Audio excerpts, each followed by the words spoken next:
વિછિયામાં land ગ્રેબિંગની ફરિયાદ કરનાર ઘનશ્યામ રાપરિયાની કરપીણ હત્યાને લઈને વિછિયા બંધનું એલાન આપવામાં આવ્યું હતું। નાના મોટા તમામ ધંધાર્થીઓ બંધમાં જોડાયા હતા અને શ્રદ્ધાસુમન અર્પણ કરવામાં આવ્યું હતું। ત્યારબાદ વિશાળ મૌન રેલી પણ કાઢવામાં આવી હતી। વિછિયામાં લોકોનો રોષ ચરમસીમાએ પહોંચ્યો।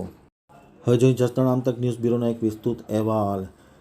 વિછિયાનું બંધનું એલાન ખૂબ જ સફળ રહેવા પામ્યું હતું। વિછિયામાં લેન્ડ ગ્રેબિંગની ફરિયાદ કરનાર ઘનશ્યામભાઈ રાજપરાની હત્યાને લઈને વિછિયા બંધનું એલાન આપવામાં આવ્યું હતું। તમામ નાના મોટા ધંધાર્થીઓએ બંધ રાખી અને ઘનશ્યામ રાજપરાને શ્રદ્ધાસુમન અર્પણ કરવામાં આવ્યું હતું। વિછિયાના મેઇન ચોક ખાતે સેવા સદન સુધી રેલીનું આયોજન કરવામાં આવ્યું હતું। મૌન રેલી કાઢવામાં આવી હતી અને ત્યારબાદ આવેદનપત્ર પાઠવવામાં આવ્યું હતું। મોટી સંખ્યામાં નાના મોટા સૌ આ રેલીમાં જોડાયા હતા, જે ઘનશ્યામ રાજપરાની લોકપ્રિયતા અને તેમની કાર્યનિષ્ઠાને બિરદાવે છે। આરોપીઓ પકડાય નહીં ત્યાં સુધી વિછિયા સેવા સદન સુધી મૃતદેહ સ્વીકારવામાં નહીં આવે તેવી જાહેરાત કરવામાં આવી હતી। સાંજ સુધીમાં આરોપી નહીં પકડાય તો ફરી વિછિયા સેવા સદન ખાતે રાત્રેના લોકો ભેગા થશે તેવી ચીમકી આપવામાં આવી હતી। પરિવારજનોની માંગ વહેલી તકે આરોપી પકડાય તેવી હતી।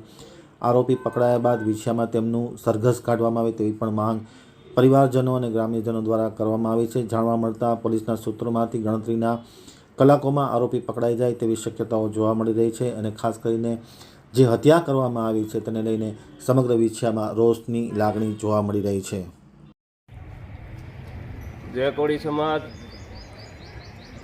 મારા આખા ગુજરાતભરના કોળીને આજે એક હું હાથ જોડીને વિનંતી કરું છું કે કોળી ભાઈઓ, આજે થોરિયાળી ગામે એક દુઃખદ ઘટના બની છે કે આપણા કોળી ઘનશ્યામભાઈ કે જેનું મર્ડર થઈ ગયું છે અને આજે 36 કલાક થઈ ગયા હોવા છતાં આજે આરોપી પકડાણા નથી।